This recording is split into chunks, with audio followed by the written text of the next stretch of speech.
আলহামদুলিল্লাহ। আমার আজকের আলোচনার বিষয় আপনারা তেলাওয়াতকৃত আয়াত শুনে বুঝেছেন কিনা আমি জানি না, বাংলা বলছি। আজকের আলোচনার বিষয় হচ্ছে সাবধান, কার আদর্শ অনুসরণ করছে, প্রশ্নবোধক চিহ্ন দেওয়া আছে। সাবধান দেওয়ার পরে আশ্চর্যবোধক চিহ্ন দেওয়া আছে। এরপরে কার আদর্শ অনুসরণ করছেন আপনার কাছে প্রশ্ন। এটাকে আমি নিজে বানালাম। সূরা আরাফ 35-36 দুইটা আয়াত পড়েছি, তাফসীর আকারে কথা বলবো ইনশাআল্লাহ। বাংলাদেশের ঐতিহ্যবাহী জেলা কুড়িগ্রাম, রৌমারী থানার অন্তর্গত ইজলামারী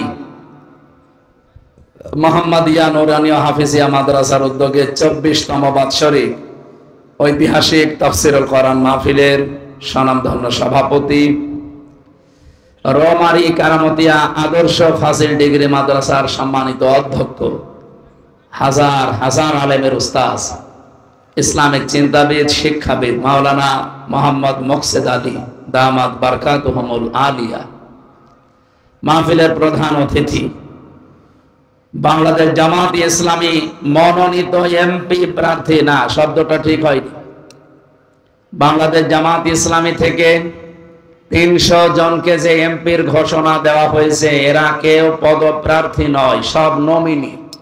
আমাদের উপরে চাপিয়ে দেওয়া হয়েছে। এই 300 নমিনি যারা আছে, কেউ যদি জোর করে বলে যে আমারে দেওয়া লাগবে, তারে ভোট দেওয়া যায়। আর আমি যতটুকু জানি, আমি নিজেও তো কুষ্টিয়া 3 আসনের নমিনি। সুতরাং বাংলাদেশ জামাত ইসলামীর সারা বাংলাদেশে যেখানে মনোনীত এমপি প্রার্থী বলবেন না, লিখবেন না, বাংলাদেশ জামাত ইসলামী থেকে মনোনীত নমিনি। এটা আপনারা এই নিয়ম নীতি জানেন কিনা জানি না। উনি জোর করে কিন্তু আসেন নাই। ওনার এই আসনে থানা আছে 3টা। এই 3 থানায় যত রোকন আছে তাদের ভোট হয় গোপনে। এই ভোট বাক্সে সবচাইতে বেশি ওনার নাম এসেছে, এই কারণে তার নাম এখানে দেওয়া। হয়তো উনি যদি অন্য দলের মতো গলা বাড়িয়ে বলে আমারেও দেওয়া লাগবে। জামাতের আমির যিনি এখন আছেন ডাক্তার শফিকুর রহমান, ওপেন ঘোষণা দিয়েছেন, বাংলাদেশ জামাত ইসলামী থেকে কেউ যদি এমপি হয়, মন্ত্রী হয়, 5 বছরে তার 1টা টাকাও বাড়বে না। আমি ওপেন চ্যালেঞ্জ দিয়েছি তার সাথে। এই বাংলাদেশে অন্য কোন দলের লোক যদি এই চ্যালেঞ্জ দিতে পারে, আপনি তাকেও ভোট দেন। এখনো 73টা দল আছে এই দেশে, নিবন্ধিত অনিবন্ধিত মিলে প্রায় 73টা দল এদেশে কাজ করছে। তারা ভোটে দাঁড়াবে। অন্য কোন দলকে ঘোষণা দিতে বলেন তো দেখি। অনেক দলের লোক বলবে ও ছাতায় এমপি দাঁড়াবে, কারণ এই রাস্তায় এসে 5 বছরে যদি আমার 1টা টাকা না বাড়ে, তা আমি ও রাস্তায় যেয়ে করবো কি? আমার কুষ্টিয়ায় যিনি আছেন, উনি ঘোষণা দিয়েছেন দরকার হয় 50 কোটি টাকা খরচ করব, তাও এই সিট আমার লাগবে। আমি মাঝে মাঝে মনে মনে প্রশ্ন করি যে 50 কোটি টাকা খরচ করবে কোন লাভের আশায়? কথা বোঝেন? সুতরাং এমপি পদপ্রার্থী উনি নন, এমপি নমিনি। জামাত ইসলামী থেকে তাকে নমিনি বানিয়েছে।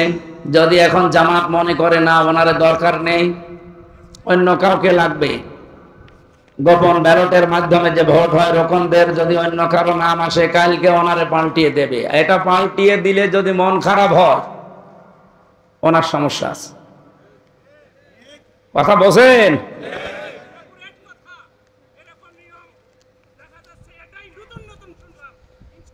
দ্বিতীয় তাফসীর কারক হিসাবে এখানে এতক্ষণ কথা বলেন, উনি সময় পাননি। উনিও একজন আলোচক, মানের আলোচক। আমরা জানি মাওলানা হোসাইন মাহফুজ চুয়াডাঙ্গা থেকে এসেছে। আসলে আমি সেই ফজরের পর থেকে শুরু করে রাত 8টা-10টা পর্যন্ত এখন বাইরে থাকি। এই বাইরের জেলাগুলোতে আসাও আমার নিষেধ। আজকে আমি এসেছি ছুটি নিয়ে। আপনারা জানেন সে আগের সে নিয়ম এখন বাংলাদেশে আর নেই, যে সিলেক্টেড এমপি।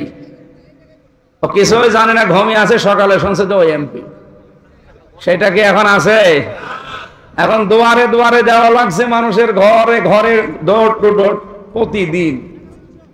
আর আমার এলাকায়, আমার আসনে 2টা থানা, 4.5 লাখ ভোট। চিন্তা করেন তো কি বড় এরিয়া। এই বিশাল এরিয়াতে প্রতিদিন এই সকাল থেকে সন্ধ্যা পর্যন্ত, এমনকি রাত 10টা 11টায় আমার বাড়ি আসা লাগে। 5টা 6টা 7টা 8টা 10টা করে প্রোগ্রাম। আমি এত দূর আসবো কি করে? আমি বলেছিলাম যদি আশপাশে কোনো জেলায় নিয়েও যান, এসার পরে তুলে দেবেন, অন্তত রাত 9:30 10টায় যেন শেষ হয়ে যায়।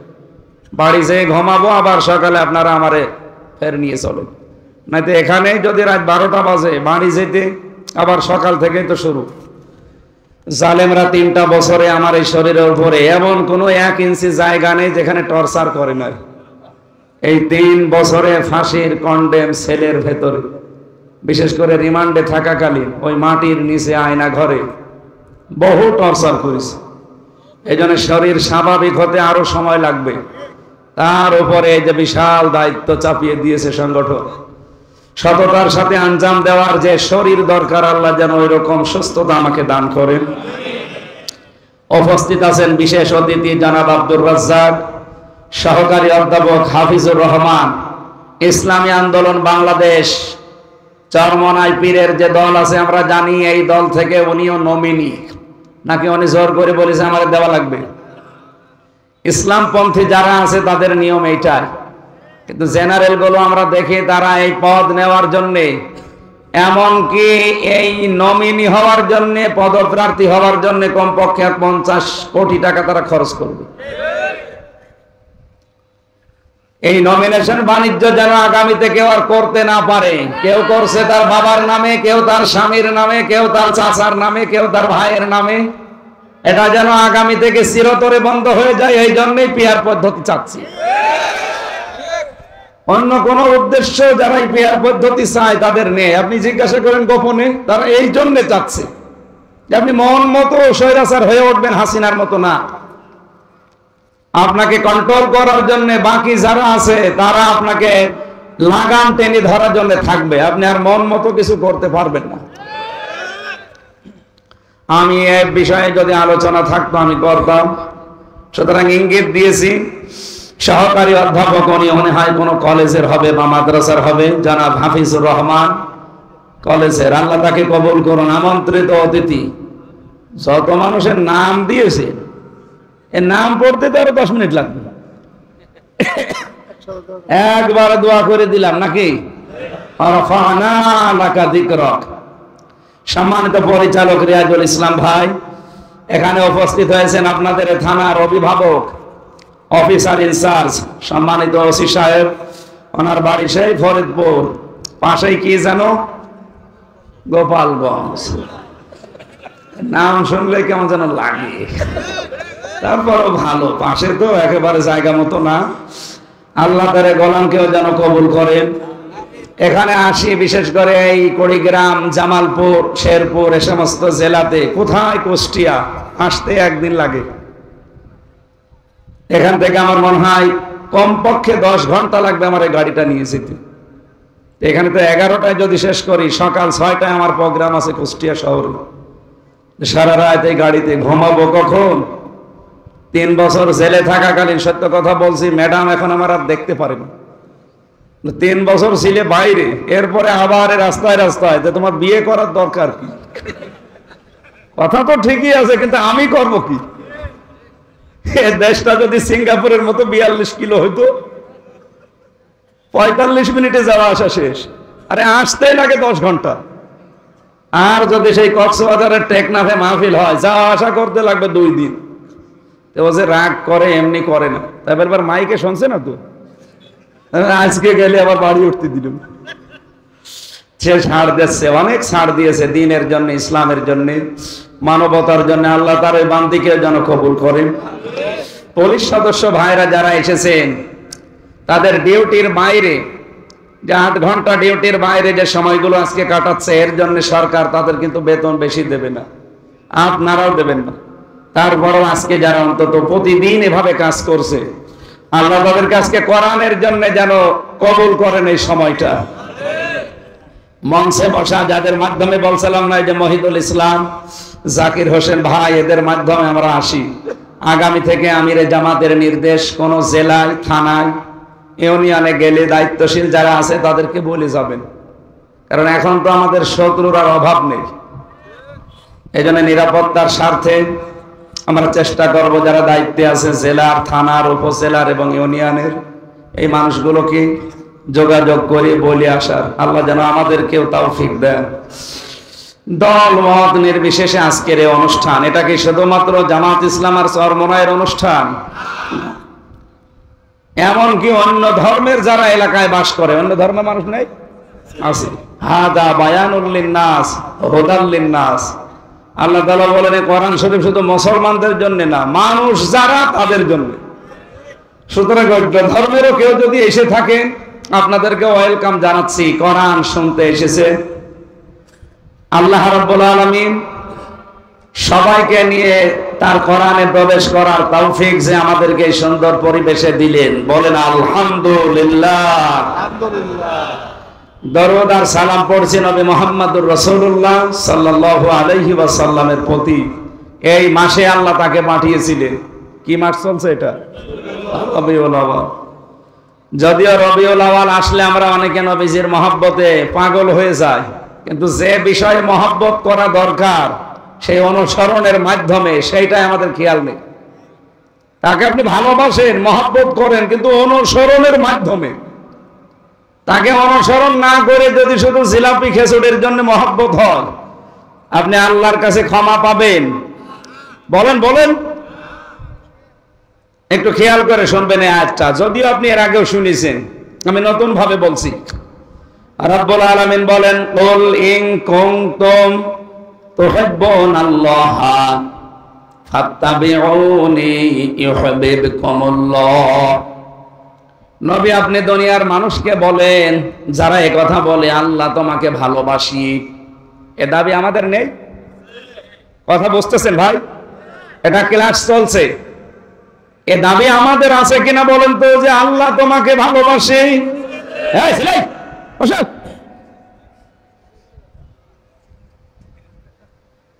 আবার কথা বলেন, এদিকে তাকান। কানের নিচে এমন জোরে দেব না, দোলা ভাই ডাকবা।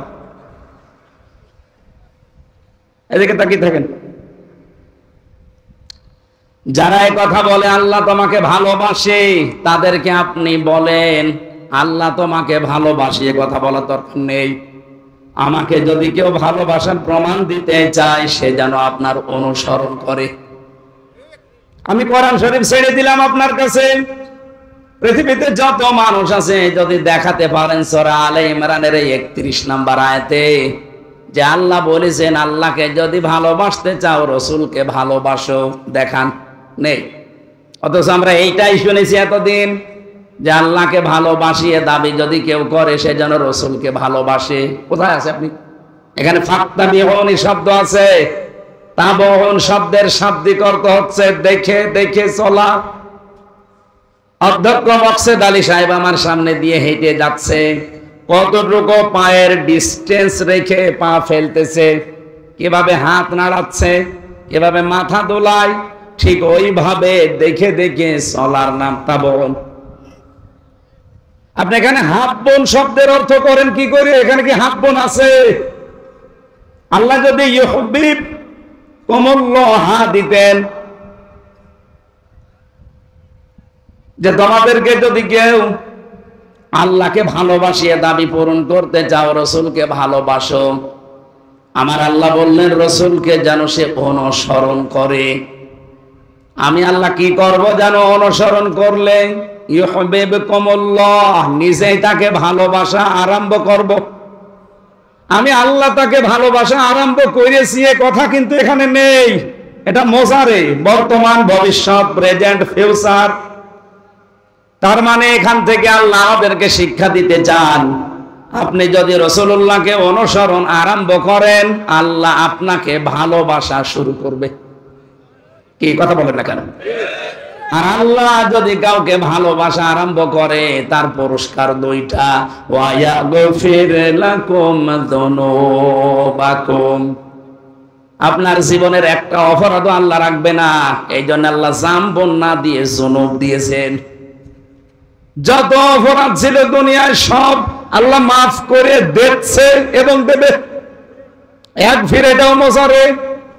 এবার আমার প্রশ্ন হচ্ছে, আপনি যে অনুসরণ করা আরম্ভ করবেন, তারপরে আল্লাহ আপনাকে ভালোবাসা শুরু করবে, আর ভালোবাসা শুরু হয়ে গেলে আপনাকে আল্লাহ মাফ করে দেবে। এ পর্যন্ত বুঝেছেন? এই জবাব দেওয়া লাগবে না, বোঝেননি, আমি জানি আপনি বোঝেন।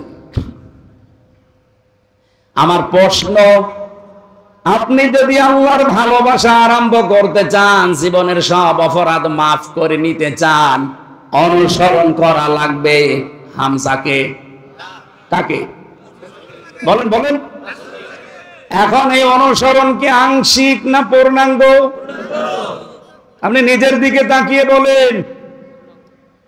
আপনারা 3.5 হাত বডি থেকে, পরিবার থেকে আন্তর্জাতিক জীবন পর্যন্ত আপনি একটু চোখ বোলান, বলেন তো আল্লাহর রসুলের অনুসরণ হচ্ছে আমাদের আংশিক না পূর্ণাঙ্গ?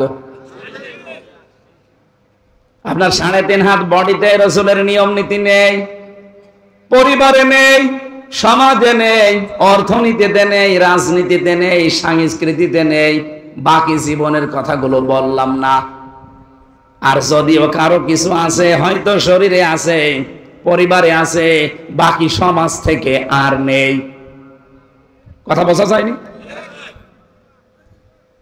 তাহলে আংশিক অনুসরণ করলে আপনি জীবনে আল্লাহর ভালোবাসা পাবেন, আল্লাহ আপনাকে মাফ করে দেবে। এই হিসাবে আমার মনে হচ্ছে এই দেশে এখন আমরা অনেকেই আল্লাহর ভালোবাসা এখনো পাওয়াই শুরু করিনি। আল্লাহ আমাদেরকে এখনো ভালোবাসা আরম্ভ করেনি, কারণ আমার অনুসরণ হচ্ছে ঠিক, কিন্তু আংশিক, পূর্ণাঙ্গ না। এই পৃথিবীতে বহু মানুষের জীবনে আমি পড়েছি, তারা আল্লাহর রাসূলকে অনুসরণ করেছে, ভালোবেসেছে, কিন্তু আংশিক। নবীজির ভালোবাসা তাদের ছিল, অনুসরণও ছিল, কিন্তু আংশিক, পূর্ণাঙ্গ না। এই জন্য আল্লাহ তাদেরকে ভালোবাসে নাই, মাফও করে নাই। তারা সব জাহান্নামী। আবু লাহাব, আবু তালেব। আপনি কি মনে করেন তারা রাসূলকে ভালোবাসতো না? আপনি আবু তালেবের জীবনী পড়ে দেখেন, নিজের ছেলে আলীর চাইতে নবীজি মুহাম্মদুর রাসূলুল্লাহকেও ভালোবাসতো বেশি। এমনকি মুহাম্মদ রাসূলুল্লাহকে বলেছিল, তোমার ধর্ম তুমি প্রচার করো, যত বাধা আছে আমি দেখব। যদিও লোকটা মুশরিক। আর আবু লাহাব নিজের কাজের মেয়ে লোক, বাড়িতে দাসী সুয়াইবিয়া নামে যে মহিলা তার বাড়িতে কাজ করত, শুধু নবীর জন্মের কথা তাকে শুনিয়েছে, আনন্দে খুশি হয়ে আঙ্গুল দুইটা দিয়ে মুক্ত করে দিয়েছে। যা, তার কিনে নেওয়া টাকা দিয়ে কাজের মেয়েকে এসে মুক্ত করে দিয়েছে। কত হাজার হাজার টাকা হতে পারে আপনি ভাবেন। ওই জামানায় গরু ছাগলের মতো মানুষ কিনতে পাওয়া যেত। কিনে নেওয়া মহিলাকে সে আজাদ করেছে রাসূলের সুসংবাদ শুনে জন্মের। আপনি তো এত কিছু দিতে পারেননি। তারা রাসূলকে ভালোবেসেছেন, অনুসরণ জীবনে কোনো না কোনো জায়গায় করেছে, কিন্তু পূর্ণাঙ্গ না, আংশিক। এই জন্য দুইজনকে আল্লাহ ভালো তো বাসেই নাই, মাফও করে নাই, জান্নাতেও দেবে না। সিস্টেম অপর পৃষ্ঠায় দেখুন, আরো দুইজন চাচার জীবনী পড়েছি, হযরতে আমির হামজা, হযরত আব্বাস রিদওয়ানুল্লাহি তাআলা আলাইহিম আজমাইন। এই দুইজন চাচা নবীকে ভালোবাসতো জান প্রাণ দিয়ে, এবং অনুসরণও করেছে পূর্ণাঙ্গ। এই জন্য আল্লাহ এই দুইজন চাচাকেও ভালোবেসেছেন এবং তাদেরকে মাফও করে দিয়েছেন। তাদের নামে কোরআনের আয়াত নাযিল হয়েছে, রাদিয়াল্লাহু আনহুম ওয়া রাদু আন। আল্লাহ যেমন তাদের উপরে খুশি, তারাও আমার আল্লাহর উপরে খুশি ছিল। জোরে বলেন সুবহানাল্লাহ। অপরিগ্রামবাসী, বড় ভালোবাসি আপনাদেরকে। নিজের বিবেকের সাথে এখনই মিলিয়ে সিদ্ধান্ত নেওয়া লাগবে যে আজকে থেকে আমার অনুসরণ হবে শুধুমাত্র আংশিক না, পূর্ণাঙ্গ। কথা বলেন না কেন? যে রাসূলের কথা মতো, নির্দেশ মতো দাঁড়িয়ে রেখেছি, যার কথা মতো নির্দেশ মতো দস্তরখানা বিছিয়ে খাবার খাই, তার নির্দেশ মতো আমি রাজনীতি করলেও ইসলাম দিয়ে করব। এটা শুধুমাত্র এই সামিয়ানা পর্যন্ত শেষ। রবিউল আউয়াল মাস এসেছে, চলেও যাচ্ছে। এই শিক্ষাগুলো আমাদেরকে দিতে এসেছিল যে রাসূলকে আংশিক অনুসরণ করবা না, শুধু ভালোবাসায় গদগদ হয়ে জিলাপি আর খিচুড়ি খেয়ে শেষ করে দিবা না, তার পূর্ণাঙ্গ অনুসরণের সিদ্ধান্ত নিয়ে মাঠে নেমে পড়ো। আপনি যদি পূর্ণাঙ্গ সিদ্ধান্ত নিতে না পারেন, আল্লাহর কসম আল্লাহ আপনাকে এখনো ভালোবাসা কিন্তু শুরু করেনি। কারণ এখানে আল্লাহ মাজি দেয়নি, অতীতের শব্দ দেয়নি, পাস্ট দেয়নি, দিয়েছে মোজারে, বর্তমান, ভবিষ্যৎ, প্রেজেন্ট, ফিউচার। যখন আপনি আরম্ভ করবেন তখন আল্লাহ শুরু করবে। আমি নিজের দিকে তাকিয়ে মাঝে মাঝে ভাবি, হ্যাঁ আমার মাথা থেকে পা পর্যন্ত হয়তো রাসূলুল্লাহর নিয়ম নীতি আছে, পরিবারেও হয়তো আমি কম বেশি মানতে পারছি, কিন্তু সমাজে গেলে আমার আর নিয়ন্ত্রণ নেই।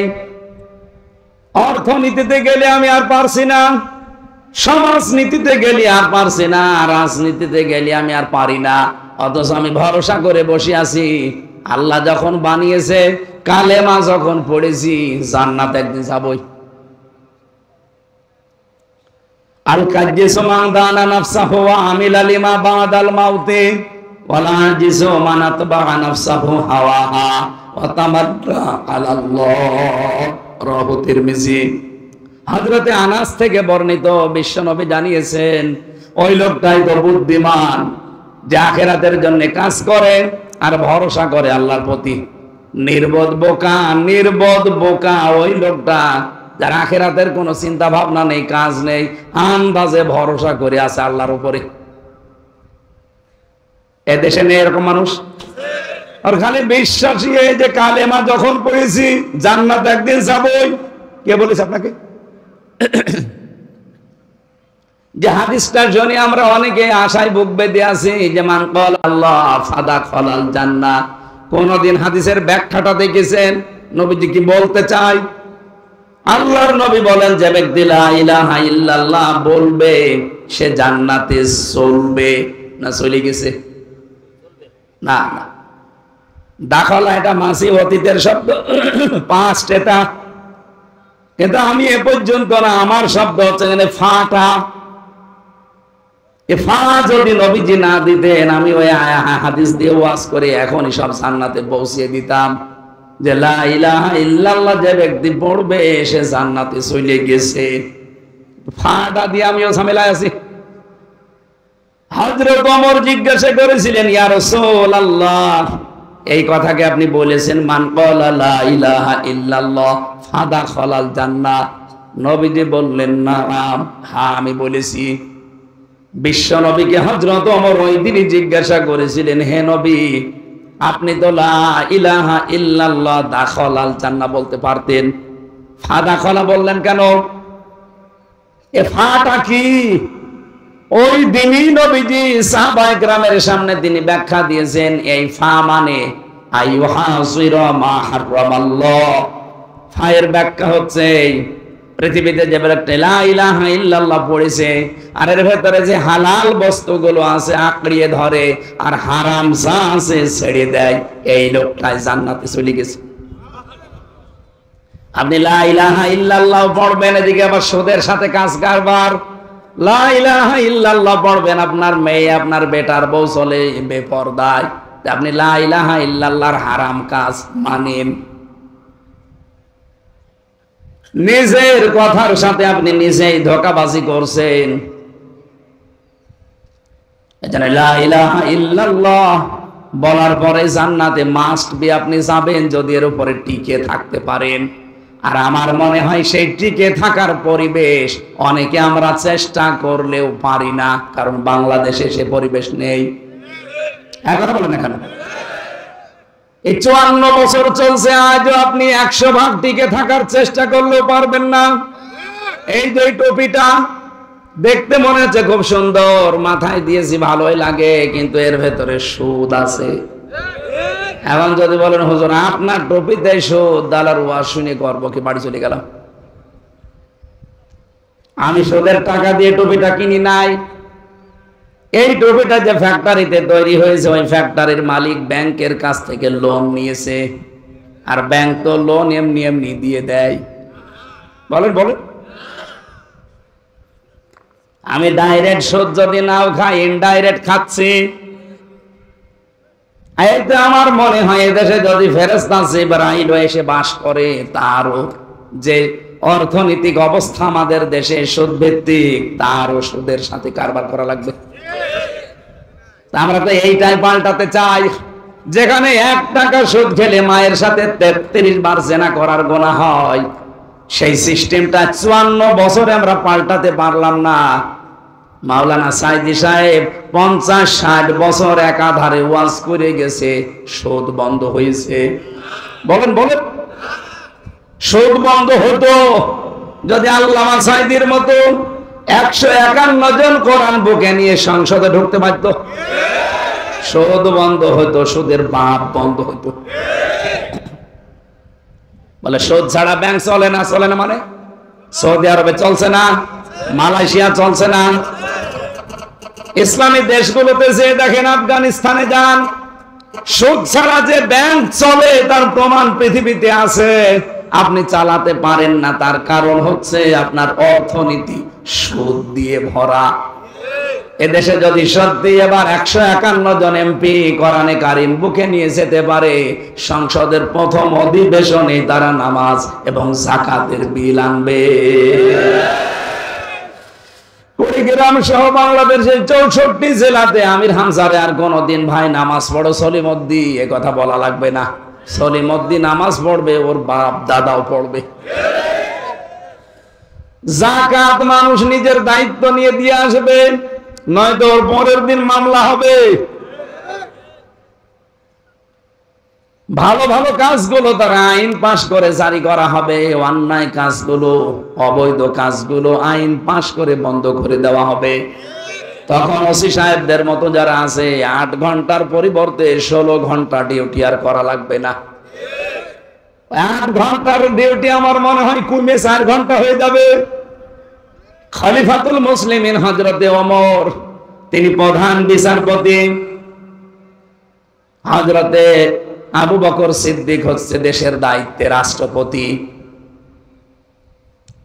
1 বছর পার হয়ে গেছে, কেউ একটা মামলা নিয়ে আসে না। একটা কেস করবে যে ওনার কাছে না, কেউ আসে না, কোনো বিচার নেই। হযরত ওমর যে বললেন, আবু বকর সিদ্দিক আপনি তো দেশের দায়িত্বে আছেন, আমিরুল মুমিনিন, খলিফাতুল মুসলিমিন, এক কাজ করেন, প্রধান বিচারপতির যে পদটা আছে এটা বাদ দিয়ে দেন। কারণ বেকার বেকার আমারে ভাতা দিয়ে, বেতন দিয়ে কোনো লাভ নেই। কেন? 1 বছর আমি দায়িত্বে আছি, এই 12টা মাসের ভেতরে একটা মামলা আমি পাইনি, তে আমি কি বিচার করব? কেউ আসেও না, আমার মামলাও নেই, খালি আমি বসে থাকি। হযরতে আবু বকর বললেন, ওমর একটা বারের জন্য কি চিন্তা হয় না তোমার যে 1 বছর তোমার কাছে কোনো মামলা আসলো না কেন? মনে বলছে, হ্যাঁ আমি চিন্তা করে দেখেছি, যেই দেশের দায়িত্বশীল মানুষটা এত সৎ। কি সৎ ছিল? আমি একটা হাদিস পড়েছিলাম না, ইদা কানা উমারাউকুম খিয়ারুকুম, যখন দেশের দায়িত্বশীল মানুষগুলো সৎ হবে, তারা নেককার হবে, ওয়াগনিয়াউকুম সুমাহাউকুম, যখন দেশের ধনী মানুষগুলো দানশীল হবে, ওমরুকুম শুরা বাইনাকুম, আর সব কাজ যখন পরামর্শের ভিত্তিতে করা হবে, ফাজারুল আরদি খায়রুল লাকুম মিন বাতনিহা, তখন কবরে যাওয়া লাগবে না, এই জমিনটাই তোমার জন্য জান্নাতের মতো হয়ে যাবে। ওয়াইদা কানা উমারাউকুম শিরারুকুম, যখন দেখবে দেশের দায়িত্বশীল মানুষগুলো, নেতাগুলো এরা খারাপ চরিত্রের, এই বাংলাদেশে এমপি হোস্টেল থেকে মেয়েদের কান্নার আওয়াজ আসে, এটা কি বাস্তব না অবাস্তব? ওয়াগনিয়াউকুম বখালাউকুম, দেশের ধনী মানুষগুলো যখন কৃপণ হয়ে যাবে, ওয়াউমুরুকুম ইলা নিসাইকুম, যখন দেশের সব কাজ মেয়েদের পরামর্শের ভিত্তিতে করা হবে, আস্তাকান রান্নাঘর থেকে সংসদ পর্যন্ত মেয়েদের পরামর্শের বাইরে আপনি কিছু করতেই পারেন না। আমি নিচে নামলাম না। ফাবাতনুল আরদি খায়রুল লাকুম মিন যহরিহা।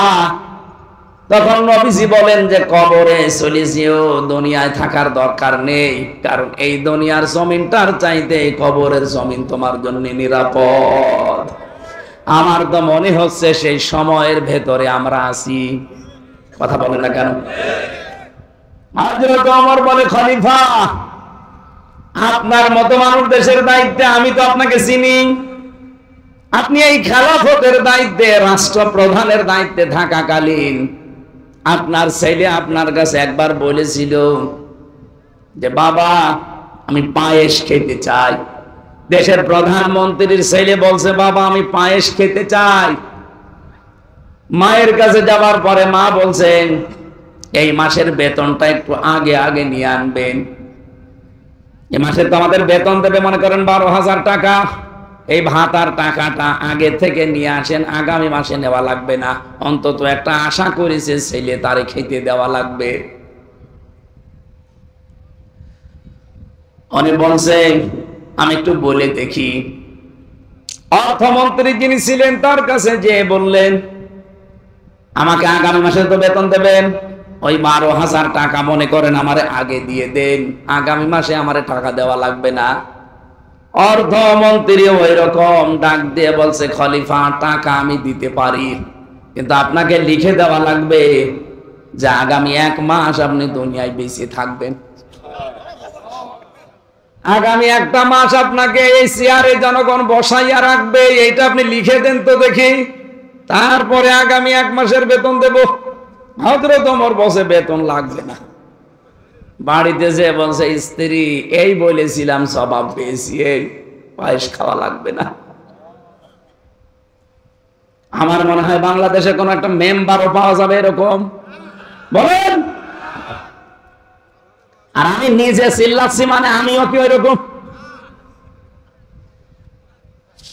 হযরত ওমর, হযরত আবু বকরের স্ত্রী উম্মে রোমানা রাদিয়াল্লাহু তাআলা আনহা, তিনি ঠিক 15 দিন পরে পায়েস রান্না করে ছেলেকে আর স্বামীকে দিয়েছেন। ছেলে তো খাওয়া আরম্ভ করেছেন।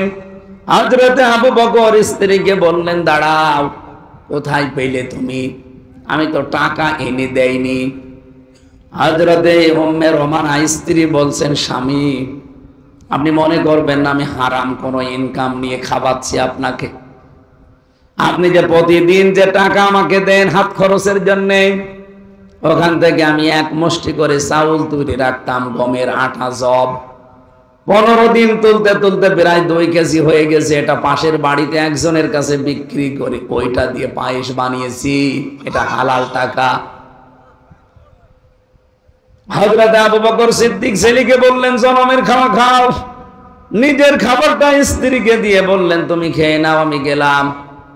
কোষাধ্যক্ষ যিনি ছিলেন, অর্থমন্ত্রী যিনি ছিলেন, তাকে বললেন আগামী মাস থেকে আমার বেতন যেহেতু 12,000, 10,000 টাকা দিলেই হবে, কারণ আমি হিসাব করে দেখলাম আমার স্ত্রী 10,000 টাকা হলেও সংসার চালাতে পারে। এই 2,000 টাকা আমি উদ্বৃত্ত নিয়ে জনগণের কাছ থেকে কিয়ামতে কি জবাব দেব? হযরত ওমর বললেন খলিফা আপনার চরিত্র তো আমি জানি, আপনি কোন পর্যায়ের মানুষ। আপনার মতো মানুষ দেশের দায়িত্বে আছে। আমার মনে হয় এটা শুধু ইতিহাসের পাতায়, হাদিসের পাতায় পড়েছি, এই বাংলাদেশে আমরা নিজের চোখেও দেখেছি। মাওলানা মতিয়ার রহমান নিজামী এর জ্বলন্ত প্রমাণ। একজন মন্ত্রী, আপনি বলছেন মেম্বার না, চেয়ারম্যান না, ভাইস চেয়ারম্যান না, উপজেলা চেয়ারম্যান না, মেয়র না, এমপি না, উনি মন্ত্রী। অথচ এখনো পর্যন্ত পাবনায় যে দেখেন ওনার বাড়িটা চারিদিকে মাটির দেওয়াল দেওয়া, উপরে টিন দেওয়া। আমার কুষ্টিয়া মিরপুর ভেড়ামারার জামাত নমিনি যাকে বানিয়েছে জনাব আব্দুল গফুর, আল্লাহরে বান্দা, ধনী মানুষের সন্তান, ইসলামী আন্দোলন করতে করতে আল্লাহরে বান্দা এখন একেবারে প্রায় নিঃস্ব হয়ে গেছে। একটা বাড়ি আছে মিরপুরে, কুষ্টিয়ায়, বাড়িটা যে রং করবে সেই টাকাটাও তার নেই, অথচ উনি এমপি নমিনি। উপজেলা চেয়ারম্যান ছিলেন 3 বার, ইউনিয়ন চেয়ারম্যান ছিলেন 3 বার, মেম্বার ছিলেন 3 বার। কত হয়? আরে ভাই, একবার মেম্বার হলে তো তার 10 বছর কিছু করা লাগে না, আর সে 5 নং 45 বছর একাধারে জনগণের প্রতিনিধি। বাড়িতে রং করবে, সে টাকা নেই। ইয়ানত আমার কাছে নাই জেলা 15,000 টাকা, আর ওনার কাছে নাই 150 টাকা। একটা উপজেলা চেয়ারম্যান একবার হলে যে বাজেট আসে, আমি তো নিজে এই সমস্ত বিষয়গুলো একটু হ্যান্ডেলিং করে দেখেছি তাদের সাথে। জীবনে কিচ্ছু করা লাগে না, আর একবার হয়ে গেলে হাজার হাজার লক্ষ লক্ষ টাকা বাজেট আসে, তার মাধ্যমে একটা ব্রিজ যদি মেরিয়ে দেয়, আল্লাহু আকবার।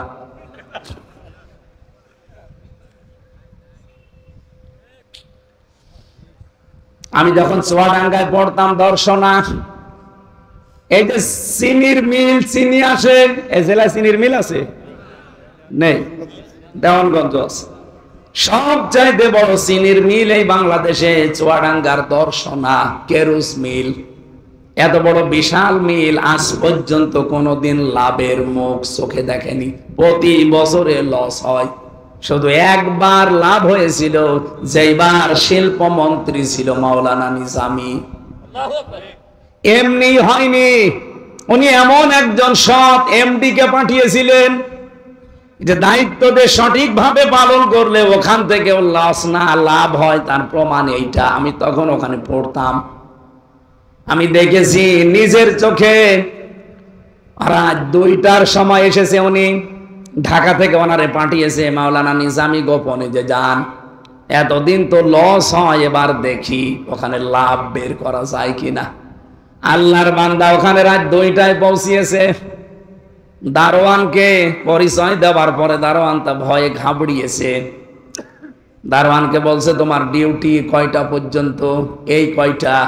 ঠিক আছে, তোমার পোশাকটা একটু খুলে দাও। ওনার পোশাক খুলে নিজের গায়ে নিয়েছে, আর ওনার যে জামা ছিল হাফ জামা, ওইটা বলছে তুমি এইটা পরিধান করে তোমার ওই যে ঘর আছে ঘুমিয়ে পড়ো, বাকিটা আমি দেখছি। ফজরের নামাজ পড়েছে আল্লাহর বান্দা, ড্রাইভারকে দিয়ে গাড়ি বাংলোতে পাঠিয়ে দিয়েছে। ফজরের নামাজ শেষ করার পরে দারোয়ানের পোশাক, সকাল থেকে ডিউটি শুরু, সবাই আসতেছে, একটা একটা করে দরজা খুলে দিচ্ছে। 10টা পর্যন্ত খুলে দিয়েছে। 10:45 বাজে একজন অফিসার এসে গাড়ির হরেন দেয়, খুলতে চাই না। কি গো, আজকে দারোয়ান কি হয়েছে, ঘুমিয়ে গেল নাকি? তাকিয়ে দেখে দাঁড়িয়ে দারোয়ান, কিন্তু দরজা খোলে না। এই বেটা, দরজা খুলে দেন না, আপনার জন্য আজকে দরজা খোলা হবে না, এখন বাজে 10:45, আপনি আজকে বাড়ি চলে যান। আরে দারোয়ানের বাচ্চা, 45 মিনিট মাত্র লেট, আর আমি বাড়ি চলে যাব মানে? এই মিলের আমি 3 নাম্বার দায়িত্বে আছি। উনি বলছে, আপনি যত বড় দায়িত্বে থাকেন না কেন, আমিও নতুন এসেছি, আপনাকে আমি ঢুকতে দেব না, কারণ আপনার 45 মিনিট লেট।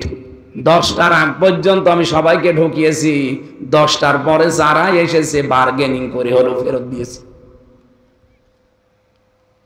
বাবা মা তুলে যখন কথাবার্তা আরম্ভ করেছে, বলছে ঠিক আছে স্যার আপনি যান। অনেককে তো ফেরিয়ে দিলাম, আপনার মুখের ভাষা স্যার, আপনার যা রোগ পাক, আপনার দ্বারা হবে না, যান আপনি। দারোয়ানকে বলছে, বেটা তোর পোশাক নে। চলে গেছে ঘরে। অফিসে প্রবেশ করে ডাক দিয়েছে যে অমুককে একটু ডাক দেন। এসে দেখে ওই দারোয়ান, কিন্তু পোশাক আশাক উল্টা পাল্টা। ভেতরে যাবার পরে বলছে, স্যার, বলে আপনার সালাম দেওয়া লাগবে না, কারণ আপনার মুখে সালাম মানায় না। এ সালাম আমরা যার কাছ থেকে পেয়েছি সেই মুহাম্মদ রাসূলুল্লাহ জীবনে কোনোদিন কাছে ফাঁকি দেয়নি। আপনার যে দাড়ি, এত বড় বড় দাড়ি কেটে ফেলেন, আপনার মুখে দাড়ি মানায় না। কিসের জুব্বা গায়ে দিয়েছেন আপনি, মাথায় আবার পাগড়ি দেওয়া, আপনার জন্য পাগড়ি না। এই পাগড়ি আপনার মাথায় থাকলে আপনি যে ফাঁকি দেন, আপনার জন্য রাসূলুল্লাহর বদনাম হবে। এক বছরের ভেতরে এমন কড়াকড়ি এমন টাইট করেছিল, ওই বছরে এত দিনের মিল কোনদিন লাভ হয়নি, এবার লাভের মুখ চোখে দেখেছে। দেশের নেতাগুলো সত্যি কথা বলছি, কোরআন সামনে নিয়ে মাত্র 1628 জন মানুষ দায়িত্ব পালন করে এই দেশে। এই 1628 জন মানুষ যেদিন আবু বকরের মতো ওমরের মতো হবে, এই দেশটা একটা মিনি জান্নাত হয়ে যাবে। আমার ভাইরা, যে কথা তুলেছিলাম আপনাদেরকে বলার জন্য, আমাদের অনুসরণ যদি আজকে শুধু আংশিক করে আমরা শেষ করে দেই, রাজনীতিতে মানতে পারি না, রাষ্ট্রীয় জীবনে মানতে পারি না, পারিবারিক জীবনে মানতে পারি না, শুধু ব্যক্তিগত জীবন আরে এই 3.5 হাত বডিটা, তাছাড়া আমার আয়ত্তে আমার নিয়ন্ত্রণে কিচ্ছু নেই। আপনারা এখন নিজের বিবেককে প্রশ্ন করে বলেন, আল্লাহ আমাদেরকে ভালোবাসা আরম্ভ করেছে না? কারণ আমাদের অনুসরণ তো পূর্ণাঙ্গ হচ্ছে না, আংশিক হচ্ছে। আমি একজন জীবনী পড়ছিলাম, ওর নাম আব্দুল্লাহ ইবনে উবাই। এই লোকটার পুরো জীবন আমি পড়েছি, কোনো ভুল আমার চোখে ধরা পড়েনি, শুধু একটা ভুল পেয়েছি। ওর মাথা থেকে পা পর্যন্ত রাসূলের সুন্নাত ছিল। আল্লাহর নবী একদিন শুধু বলেছিলেন যে আল্লাহর কাছে নাম প্রিয় আব্দুল্লাহ আর আব্দুর রহমান। মসজিদে নববীতে কথা শোনার পরে ও দৌড় দিয়েছে। বাড়িতে যে নিজের ছেলেকে ডাক দিয়ে বলছে, তোর নাম পাল্টিয়ে দিলাম আব্দুল্লাহ। ছেলে ছিল, ছেলের নাম পাল্টিয়েছে। নাতি ছেলে ছিল, নাতি ছেলের নাম বলছে আব্দুল্লাহ। ওর বাবার নাম পাল্টিয়ে দিয়েছে আব্দুল্লাহ, ওর দাদার নাম পাল্টিয়ে দিয়েছে আব্দুল্লাহ, এমনকি নিজের নামও পাল্টিয়ে দিয়েছে আব্দুল্লাহ। আব্দুল্লাহ দরকার 1 2 3 4 5 6 নম্বর হিসাবে ডাকবো, তাও আমাদের নাম কি? নবীজির কথা শোনার পরে কি অনুসরণ করতে বলেন তো? নিজে নবীজির পেছনে নামাজ পড়তো, ইফতারি করতো নবীর সাথে, সব আমি ওকে পেয়েছি। শুধু রাজনৈতিক জীবনে ও রাসূলুল্লাহকে মানতো না, ওর আদর্শ ছিল তলে তলে আবু জেহেল। আমার মনে হয় বাংলাদেশে এরকম লোক নেই। আছে মানে আমরা আছে মানে। আরে কথাগুলো সঠিকভাবে বোঝাতে গেলে বলো, হুজুর টেনে কথা বলছেন। কে বলেছে আপনাকে?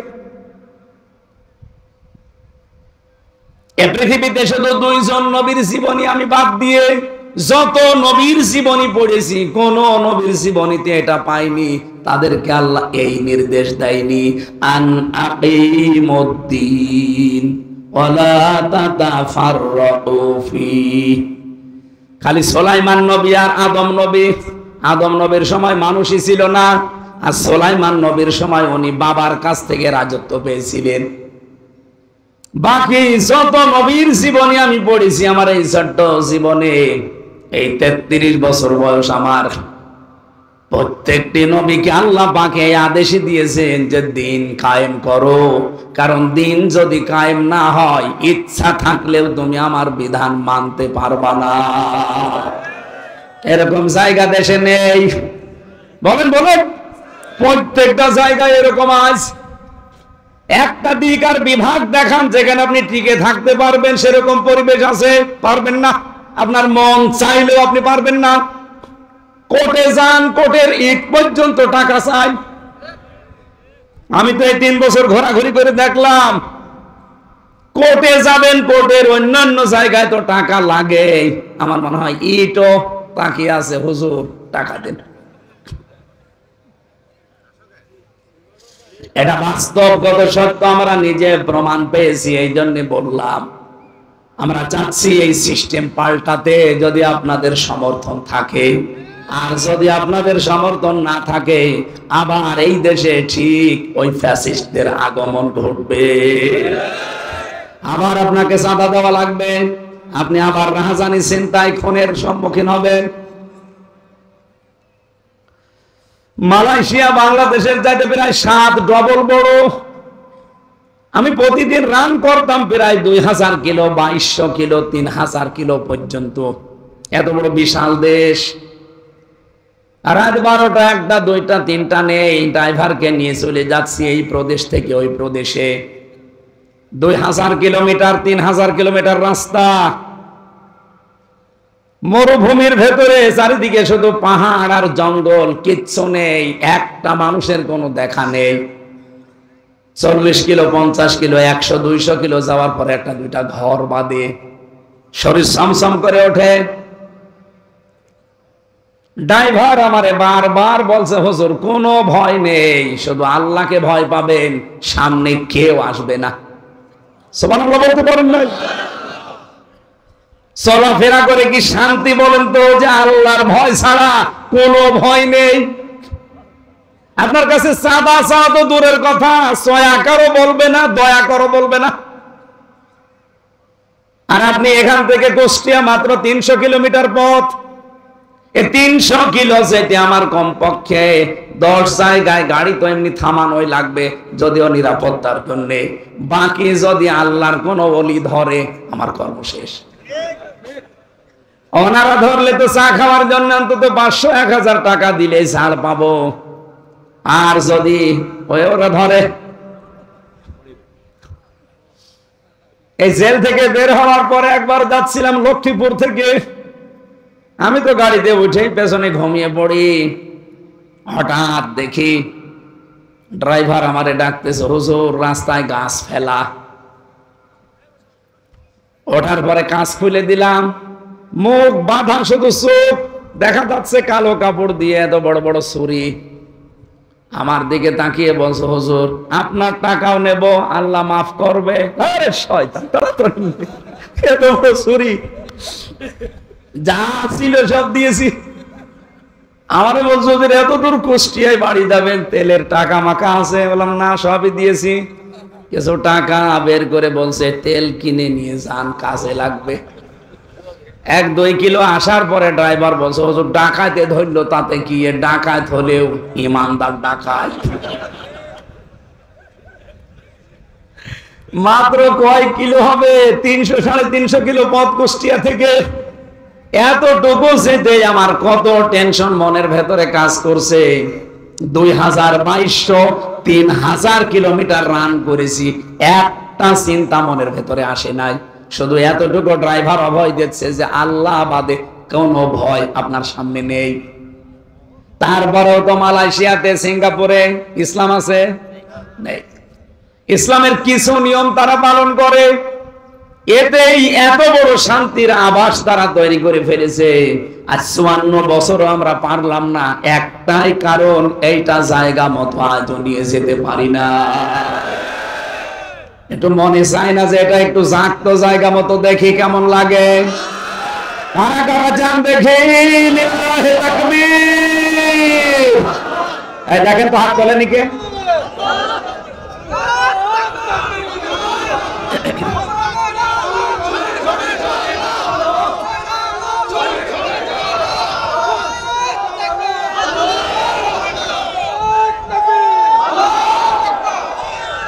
আলহামদুলিল্লাহ ভাই, নবীজিকে এই রবিউল আউয়াল মাসে শুধু আংশিক না, এই আব্দুল্লাহ ইবনে উবাইয়ের মতো না, পূর্ণাঙ্গ অনুসরণ করে নবীর সাথে জান্নাতে যেতে চায় ইনশাআল্লাহ। আমার আজকের আলোচনার বিষয় কি বলেছিলাম মনে আছে? সাবধান, কার আদর্শ অনুসরণ করছে। এবার আসেন সূরা আরাফ থেকে, নাকি চলে যাবেন? বেশি হয়ে গেল নাকি? সূরা আরাফ তাফসীর করতে হলে উসুলে তাফসীরের মূল নীতি আছে 15টা। যারা মুফাসসির এখানে আছে, যারা তাফসীর পড়ায়, এর 15টার ভেতরে 13 নাম্বার একটা কায়দা আছে যে কোন আয়াত থেকে তাফসীর করতে হলে তার আগের আয়াত পরের আয়াতের সাথে সম্পর্ক কি, এটা আপনাকে আগে জানা লাগবে। এটা মূল নীতির ভেতরে পড়ে। 2 নম্বরে, 1 নম্বরে শুদ্ধ তেলাওয়াতের ভেতরে আসি, আমরা পড়িছি। এরপরে মাতৃভাষায় অর্থ, এটা আমরা করব। 3 নম্বরে ঐতিহাসিক প্রেক্ষাপট, শানে নজুল। এরপরে ব্যাখ্যা, ওই আধুনিক ব্যাখ্যা দেওয়া লাগবে, মানধাত আমলের ব্যাখ্যা বাদ। এখন আধুনিক ব্যাখ্যা দেওয়া লাগবে, কি দরকারে আয়াত থেকে একটা একটা করে এভাবে তাফসিরে ফি জিলালিল কোরআন সাজ্জাদ কুতুব রহমাতুল্লাহ আলাইহি প্রায় 15টা দিয়েছেন। তাহলে আমরা দেখি সূরার নামকরণের ভেতরে আছে এটা। সূরার নাম যেহেতু সূরা আরাফ, কি বললাম? আরো জোরে বলেন, আরাফ। এর শাব্দিক অর্থ হচ্ছে পরিচিত হওয়া প্রাচীর। জান্নাতের আর জাহান্নামের মাঝে একটা প্রাচীর দেওয়া থাকবে, ওখানে আল্লাহ কিছু মানুষকে বসিয়ে দেবে, ওরা জান্নাতেও যাবে না জাহান্নামে যাবে না। এটা 46-47 নাম্বার আয়াতে আছে এই নামকরণের বিষয়গুলো। আবাইনাহুমা হিজাব ওয়া আলাল আরাফি রিজালু ইয়ারিফুনা বিসীমাহুম ইলা আখিরি আয়া। রব্বুল আলামিন বলেন, এমন কিছু মানুষকে আমি আরাফ নামক এই প্রাচীরের উপরে দাঁড় করিয়ে দেব, এরা জান্নাতেও যাচ্ছে না জাহান্নামেও যাবে না। নবীজি কিন্তু শেষে আর বলেননি যে এই মানুষগুলো যাবে কোথায়। কুড়িগ্রামবাসী আপনার নিজের দিকে এবার তাকিয়ে বলেন তো, আল্লাহ যদি এই প্রাচীরে আমাকে আপনাকে দাঁড় করিয়ে দেয়, জান্নাতও পাবেন না জাহান্নামেও যাবেন না, ওখানেই বসে থাকা লাগবে। এবার সাহাবী প্রশ্ন করলেন, নবীজি ওরা জান্নাতে যাবে না কেন? বিশ্ব নবী বলেন, একটা মাত্র কারণ, ওদের সব ভালো ছিল, মায়ের সাথে আর বাবার সাথে সম্পর্ক ভালো ছিল না। এরকম সন্তান দেশে নেই? বলেন বলেন। শুধু আছে বলে আপনি শেষ করে দিচ্ছেন না, আমি এর সাথে একমত না। বাংলাদেশের কোন সন্তান যত খারাপ হোক, ও কোনো দিন চাবে না যে বিয়ের পরে আমার মা বাবা আমার থেকে দূরে চলে যাক, আলাদা হয়ে যাক, বৃদ্ধাশ্রমে থাকুক, না, কোনোদিন চাই না। এটা চাওয়ার পেছনে যারা ভূমিকা পালন করে তারা হচ্ছে আপনার বউ। এই এলাকায় মনে হয় এখনো শুরু হয়নি। সম্মানিত মা বোন যারা এসেছেন, আপনারা খালি আমাকে দোষারোপ করেন যে হুজুর আমাদের পেছনে। আপনাদের ভালোবাসি আমি বেশি। ভালো করে শোনেন, প্রত্যেকটা সন্তান তার মায়ের সাথে বাবার সাথে জড়িয়ে থাকা জিনিসকে বেশি ভালোবাসে। এই জন্য মানুষের স্বভাবই এটা। আমার এই 33 বছর, এরপর আমি বাড়িতে গেলে আমার মায়ের আঁচল ধরে থাকি। আমার মার কাছে আমি এই 33 বছরের সারা দেশ পরিচিত আমির হামজা না, আমি সেই ছোট্ট হামজায় আছি। কি কথা বলে না কেন? আপনি দেখেছেন যে 90 বছর মায়ের বয়স, 70 বছর ছেলের বয়স, মায়ের চাইতে ছেলে মাত্র 20 বছরের ছোট। এত বড় মুরব্বী ছেলেকে মা ধরে ছড়াচ্ছে, দেখেননি? এই যে থাপ্পড় মারে মা ছেলেকে, এটা কি আসলে থাপ্পড় না মায়া মহব্বত? এই মায়ের কাছে যত বড় ছেলে হোক, 70 কেন, ওই ছেলের বয়স যদি 80 বছরও হয়, তাও মনে করবে আমার সেই ছোট্ট মকসেদ আলী আছে।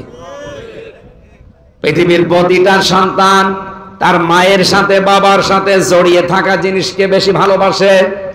এই জন্য বৌমা যারা এসেছেন, পুত্রবধূ, তাদেরকে বলবো, যদি স্বামীর সত্যি মন পেতে চান, যদি সত্যিই মনে করেন যে স্বামী আমাকে মন থেকে ভালোবাসুক, তাহলে আপনি এই স্বামীর মায়ের আপনার শাশুড়ির মেয়ে হয়ে যান। যত কাছাকাছি থাকতে পারবেন, তার খেদমত যত বেশি করবেন, তার সাথে যত মিশে থাকতে পারবেন, তত বেশি আপনি স্বামীর কাছে দামি। আর যদি মা বাবার সাথে সম্পর্ক আপনার ভালো না থাকে, শাশুড়ির সাথে যদি দাঁড় কোমড়ার মতো সম্পর্ক হয়, এই ছেলেটা হয়তো আপনার ওই সন্তানের কারণে, ছেলে মেয়ের কারণে আপনাকে কিছু বলতে পারে না, কিন্তু মনে মনে সে মানসিক রোগী হয়ে যায়। এরকম রোগী আছেন কারা? হাত তোলেন তো। এই এলাকা তো ভালো, অনেক ভালো। গ্রামবাসী, বিশেষ করে মেয়েরা যারা এসেছেন, আপনাদের আমার একটাই ওয়াজ, শুধু নামাজ পড়ে রোজা রেখে কালো বোরকা পরে জীবনও জান্নাত যেতে পারবেন না। আপনার সবচাইতে বড় দায়িত্ব আল্লাহর বিধানের পরে আপনার স্বামী। আপনার স্বামী যেটা জায়েজ, ওইটা যদি পছন্দ করে, আপনাকে ওইটা জীবন দিয়ে হলেও পছন্দ করা লাগবে। আমি নিজে একজন স্বামী, যত স্বামী আছে এখানে, প্রত্যেকটা স্বামীর পক্ষ থেকে আমি বলতে পারি, প্রতিটা স্বামী আমরা চাই আমি গরিব আর ধনী হয়ে আমার মা বাবা আমার সাথে থাকবে। এটা চান না? 199টা বউ এটা চাই না নাকি? বেশি বলে ফেললাম কি? এটা জায়েজ কাজ, আর আমি নিজে পছন্দ করি, আমি চাই। আপনি এটা চান না কেন? আপনার বাবা আমার কাছ থেকে কি টাকা নিয়ে এসে দেওয়া লাগে? আমার খেয়ে থাকি না খেয়ে থাকি, আমার 25 বছর আমার পেছনে শ্রম দিয়েছে বিনা স্বার্থে। এই মা, এই বাবা, এরা আমার সাথে থাকবে। আমি যদি পান্তা ভাতও খাই তারা তাই খাবে, কিন্তু আমি পারি না শুধু আপনার কারণে। আপনি খালি কানের কাছে মুখ নিয়ে বলেন, এ বুড়ি বুড়ি যদি বাড়ি থাকে তোর ভাত খাবো না। শেষ পর্যন্ত বাধ্য হয় অনেক ছেলে মা বাবাকে হয় আলাদা করে দেয় অথবা বৃদ্ধাশ্রমে রেখে আসে। সেদিন কিশোরগঞ্জে ছিলাম, একটা বৃদ্ধাশ্রমে আমার নিয়ে গেল দেখার জন্যে। দেখি এইদিকে 25 জন বাবা, এইদিকে 25 জন মা চেয়ার নিয়ে বসে আছে। আমি দেখতে যাব, এই জন্যে কর্তৃপক্ষ বলেছে হুজুর আসতেছে, আপনারা বসেন। একটার সাথে আর একটা কথা বলছিলাম যে কি এদের মনের দুঃখগুলো।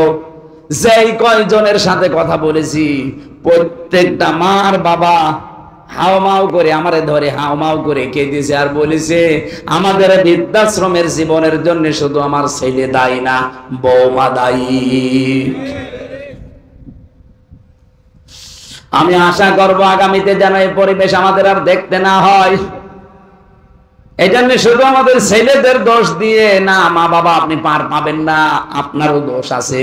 আপনার দোষ হচ্ছে 4টা কাজ আপনার প্রতি ফরজ ছিল, আপনি একটাও করেননি। 1 নম্বরে আমার একটা সুন্দর নাম রাখার দরকার ছিল আপনার। আপনি কি নাম রেখেছেন আমার? এমন একটা নাম আপনি দিয়েছেন, ওই নামের প্রভাবে আমার ভেতরে আরো উলট পালট হয়। আপনি এমন নাম রেখেছেন সন্তানের, ওই নামের প্রভাব পড়বে তার জীবনের উপরে। আমি সেদিন কুষ্টিয়ার বড় বাজারে একটা দোকানের নাম লেখা দেখলাম, মিহাদ স্টোর। দোকানদারকে বললাম কি লিখেছেন? বলছে হুজুর আমার ছেলের নাম। ছেলের নাম মিহাদ রেখেছেন কেন? বলছে কোরআন শরীফ পড়তে গিয়ে পেলাম অবিসাল মিহাদ। বিশাল মিহাদ মানে কি? জাহান্নামের নিকৃষ্ট স্থান। কত মানুষ ছেলের নাম ওল্টু বল্টু ছেন্টু ফান্টু, আগুন পানি বাতাস কত কিছু লাগে, ছেলের নাম রেখে দিয়েছেন ডেঞ্জার। ডেঞ্জার মানে কি? বিপজ্জনক। তো বড় হয়ে বিপজ্জনক হবে। আর তারপর এলাকা বর্ডার এলাকা, দাদারের কাছ থেকে সব ভালো ভালো জিনিস আসতেছে। আমাদের এই দেশ থেকে লোহা তামা সোনা রূপা সবগুলো পাচার হয়ে যায়, আর দাদারা আমাদের জন্য হাদিয়া পাঠায় বাবা ডাল। নাকি এটা বর্ডার এলাকায় আসে না? মুসলমানের সন্তান যারা, আমি অন্য ধর্মের কথা বাদ দিলাম, যেহেতু আমাদের দেশে অন্তত আইনও আছে মাদকের বিরুদ্ধে, জিরো টলারেন্স। এরপরেও কোরআনে কারিমে আমার আল্লাহ তিনবার ধাপে ধাপে আয়াত নাযিল করে মদকে হারাম ঘোষণা দিয়েছেন, এই মাদককে।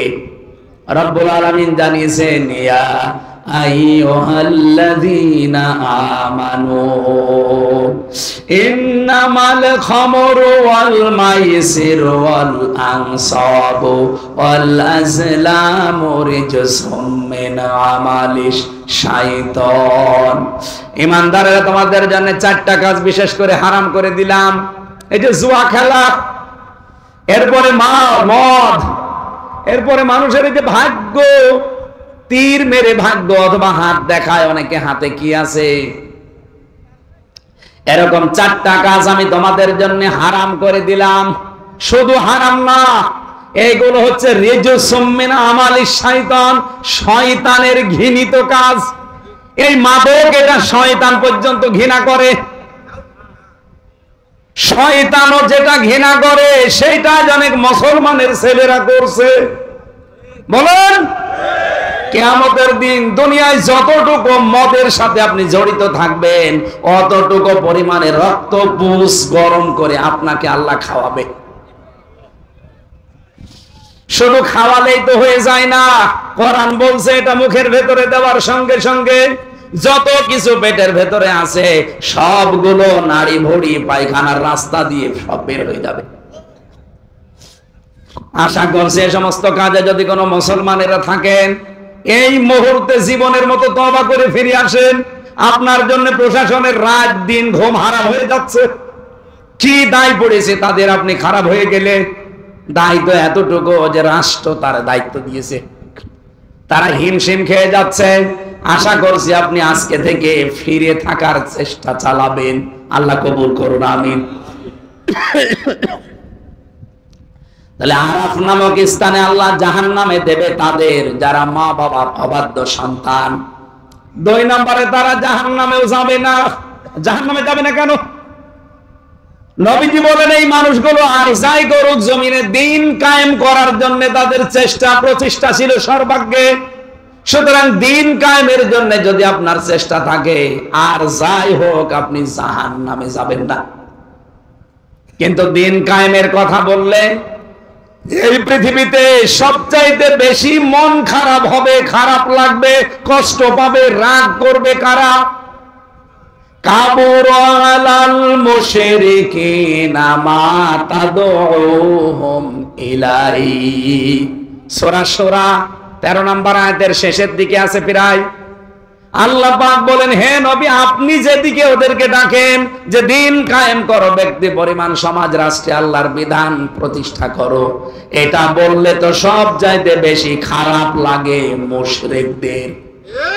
এই বাংলাদেশের 64 জেলার 630টা থানা আমি কম বেশি গেছি, যেখানে দিন কায়েমের কথা বলেছি এত বছর কোন মুসলমান রাগ করে নাই। করেছে যারা, এই আয়াত দ্বারা বোঝা যায় তারা কোন না কোন শিরকে লিপ্ত, তারা মুশরিক। কথা বলেন। দিন কায়েমের কথা শুনলে রাজনীতির গন্ধ খোঁজে, দিন কায়েমের কথা শুনলে হুজুরের উপরে রাগ করে তারা। ওরা আর মুসলমান নেই, ওরা মুশরিক। এই জন্য আল্লাহ কাবুর আলাল মুশরিকিনা দিয়েছেন মা তাদউহুম ইলাই। আপনি যেদিকে ডাকেন ওদিকে তো সবাই আসবে না, মন খারাপ করে থাকবে তারা যাদের ভেতরে শিরিক আছে। আর শিরিক যারা করে তারা কি বলেন বলেন? এই 1 তারিখের জরিপ পেয়েছিলাম, আজকে 2 তারিখ না, 31 তারিখের, 31শে আগস্টের একটা জরিপ পেয়েছি। এই বাংলাদেশের 18 কোটি মানুষের ভেতরে মাত্র 7 কোটি 20 লাখ মানুষ চাই এদেশে আল্লাহর দিন কায়েম হোক। বাকি যারা চায় না, কসম আল্লাহর, আপনার জীবনে অবশ্যই কোনো না কোনো ভাবে শিরিক ঢুকেছে। আর শিরিক ঢুকলে আপনি যেহেতু মুশরিক, আর আপনার কাছে এটা খারাপ লাগবে। আপনাকে দিয়ে আল্লাহ দিন কায়েমের কাজ করাবে না, জীবনেও না। আল্লাহু ইয়াজতাবি ইলাইহি মাইয়াশা ওয়া ইয়াহদি ইলাইহি মাইয়ুনিব।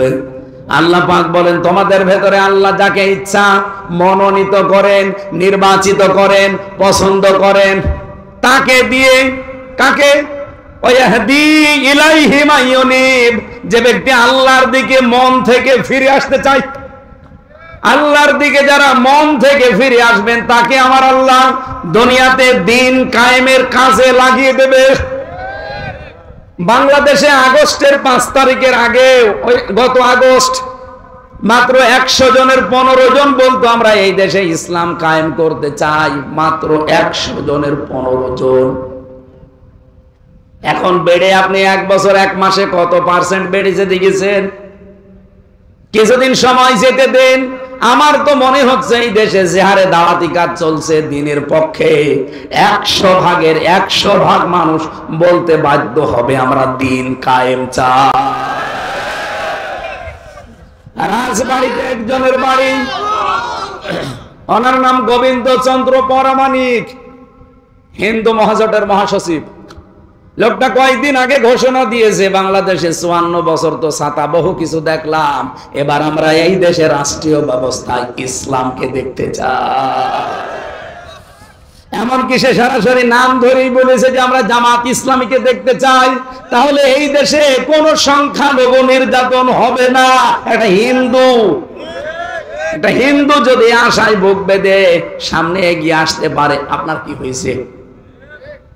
আপনি নামের আগে মুসলমানের মোহাম্মদ লেখেন, আবার আগাও ছোটবেলায় কেটে রেখেছেন। আসেন না একবার দেখি আল্লাহর বিধানটা সংসদে একটু নিয়ে যান। 5 বছর লাগবে না, মাত্র আমি গ্যারান্টি দিলাম 2 বছর যদি এইটা দিয়ে চলে এই দেশ মিনি জান্নাত হয়ে যাবে। কোনো ভয় থাকবে না আপনার মনের ভেতরে। রব্বুল আলামিন বলেন, ইয়া বানি আদামা হে বনি আদম সন্তান, ইম্মা ইয়াতিয়ান্নাকুম রাসূলুম মিনকুম, যদি তোমাদের কাছে যে রাসূলগুলো এসেছে, ইয়াকুসুনা আলাইকুম আয়াতি, যারা তোমাদের কাছে আমার আয়াতগুলো এভাবে বর্ণনা করে করে শোনায়, বলেন তো এখন কি রাসূল দুনিয়ায় আছে? আছে। এই যে রাসূল দিয়েছেন আল্লাহ, রাসূল না দিয়ে রাসূল দিয়েছেন বহু বছর। রাসূল যদি এখন নাই থাকবে তাহলে রাসূল দিলেন কেন বহু বছর? রাসূল দিতে পারতেন।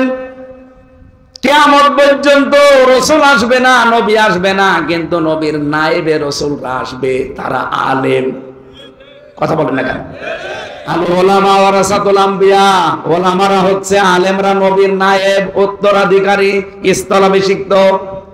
এরা যখন ইয়াকুসুনা বর্ণনা করবে তোমাদের সামনে আয়াতি, আমার আয়াতগুলো, এগুলো শোনার পরে তোমাদের ভেতরে যে বা যারা ফামানিত্তাকা, সংযত হবে, ও আসলাহা, নিজেদের জীবনকে যারা সংশোধন করে নিতে পারবে, ব্যক্তি, পরিবার, সমাজ, রাষ্ট্রগুলো সংশোধন করবে, ফালা খাউফুন আলাইহিম ওয়ালা হুম ইয়াহজানুন, কোনো ভয় নেই তাদের, কোনো চিন্তা নেই।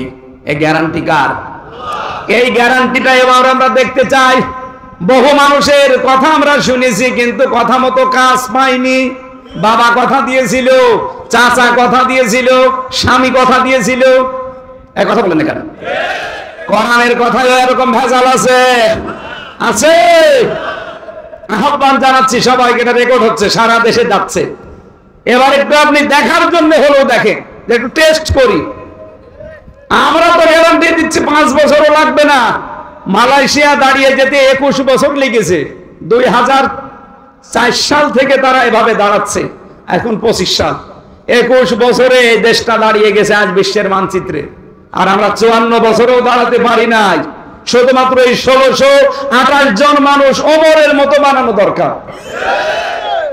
ইসলাম পন্থে যারা আছে, বিশেষ করে জামাত ইসলামী, আমি বিশ্বাস করি এদের এই 1628 জন মানুষ এরকম যোগ্য এবং সৎ আছে। কথা বলেন। তারা 2টা মন্ত্রী ছিল, 4 আনা দুর্নীতি পাওয়া যায়নি। 2টা মন্ত্রী, 4 আনা দুর্নীতি পাওয়া যায়নি। 350 উপজেলা চেয়ারম্যান ছিল,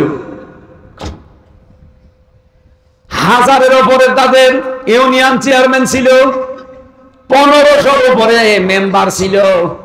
এতগুলো মানুষের জীবন সারা বাংলাদেশে আপনি একটু জরিপ চালান, 1টা টাকা দুর্নীতি তাদের নেই। সাতক্ষীরার এক চেয়ারম্যান ইউনিয়নের, আমি নিজে দেখেছি, লোকটা 10টা থেকে 4টা পর্যন্ত কাজ করে ইউনিয়নে, আর বিকাল 4টা থেকে রাত 8টা পর্যন্ত তরকারি বিক্রি করে। আপনি আল্লাহর ওলি খোঁজার জন্য চলে যাচ্ছেন আগ্রসী, আল্লাহর ওলি খোঁজার জন্য চলে যাচ্ছেন বরিশাল, আল্লাহর ওলি খোঁজার জন্য চলে যাচ্ছেন সিলেটে। কে বলেছে আল্লাহর ওলি তো ওই লোক না যে তার কর্মজীবনে সঠিক। জামাত ইসলামী বাংলাদেশের যে কোনো দোষ থাকতে পারে, মিথ্যা সত্য মিলিয়ে, কিন্তু এই দোষ এই দেশে কেউ দিতে পারে না যে জামাতের লোক মেরে খায়, এরা চাঁদাবাজি করে। কথা বলা লাগবে, গ্যারান্টি আছে এদেশে নেই। শিবিরের উপরে যে 2টা দোষ দেওয়া হয়েছে, ডাহা মিথ্যা, বলা হয় যে তারা রগ কাটে। 1977 সালে তাদের প্রতিষ্ঠা, এই 25 সাল পর্যন্ত, আজ পর্যন্ত শিবির রগ কেটেছে, আমার দেখা তো নেই, জানাও নেই। ধর্ষণ মামলা আজ পর্যন্ত শিবিরের একটাও নেই। বাংলাদেশের 630টা থানায় 77 থেকে 25 পর্যন্ত খোঁজ নিয়ে দেখেন, একটা ধর্ষণ মামলা নেই। অথচ কত দোষ এদের উপরে দেওয়া হয়, আমরা নাকি নারী বিদ্বেষী। আরে ভাই, এই বাংলাদেশে সবচেয়ে বেশি নারীদেরকে সম্মান দেই আমরা। একজন তো কয়েকদিন আগে ঘোষণা দিয়েছে, আমরা যদি পাস করি, সামনে হলগুলোতে মেয়েদের হলে ছেলেরা যাবে, দেদারসে কোনো অনুমতিও লাগবে না। একটা কথা হইল।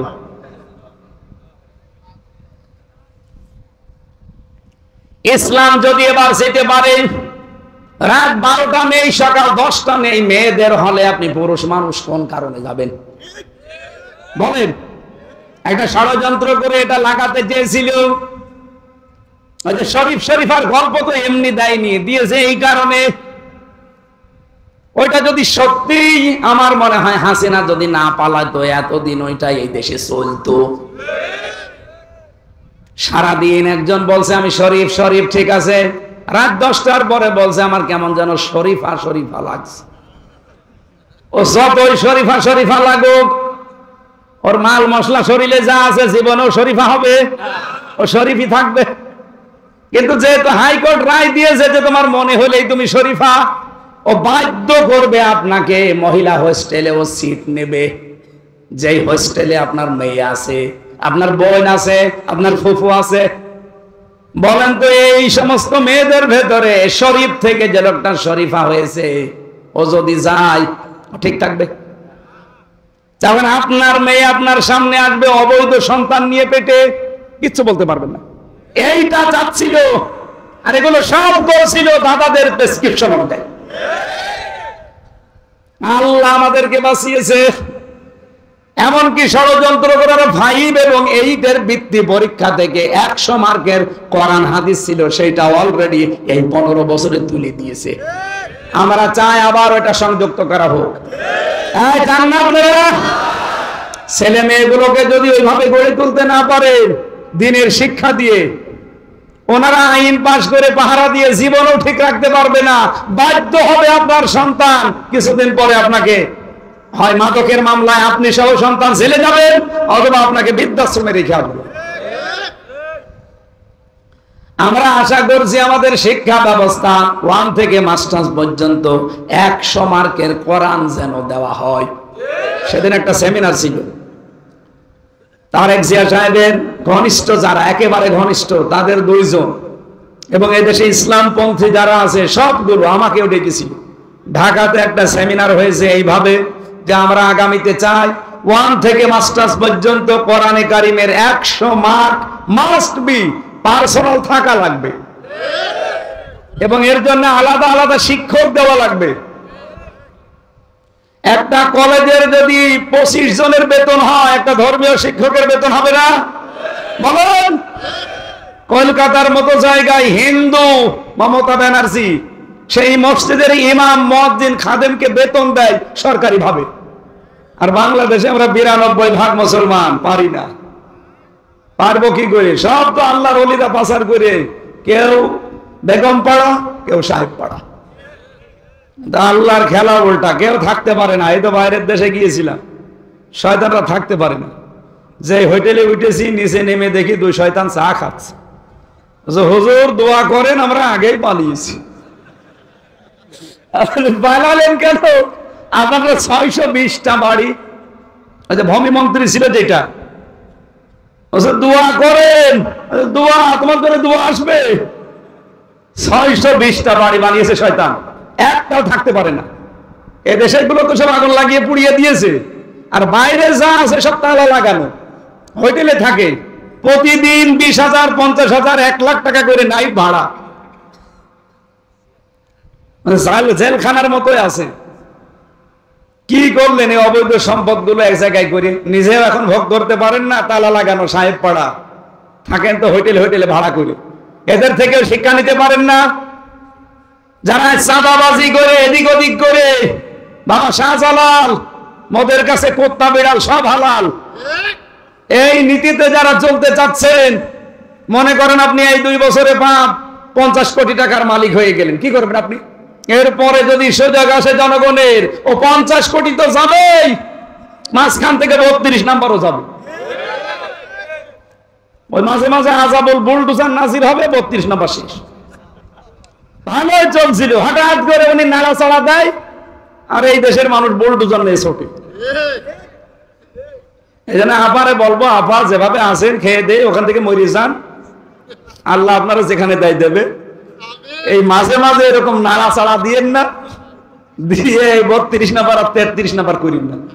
শেষে দেখা যাচ্ছে গোপালগঞ্জের কবর মবর সব উড়িয়ে দিচ্ছে। এগুলো যদি কিছু হয় আপনার কারণে হচ্ছে, আপনি একটু চুপ থাকেন, আমরা অন্তত শান্তিতে থাকি। সেদিন বলেছিলাম যে গোপালগঞ্জকে মানুষ এত গালি দেয়, অন্তত এই জেলা যদি না থাকে তাহলে তো আর গালি দেবে না। নড়াইলের ভেতরে, ফরিদপুরের ভেতরে আর মাদারীপুরের ভেতরে 3টা আসন ওই জেলায়। এই 3 আসন 3 জেলায় ভাগ করে দেন, ও জেলা আর থাকবে না, কেউ গালিও দেবে না। আমার উপরে রেগে গেছে। আরে আমি আপনাদের ভালোবাসি, ওই জেলা আছে বলে তো গালি দেয়। দেখেন না, ওনার জেলার পাশে বাড়ি, তাই আমার ভয় করছে। সম্মানিত ভাইরা, এর পরের যে শব্দগুলো ছিল, আমার মনে হয় এখন আমার আর গলা, শরীর সব দিকে কাহিল হয়ে যাচ্ছে, অথচ 1 ঘন্টা 20 মিনিট পার হয়ে গেছে।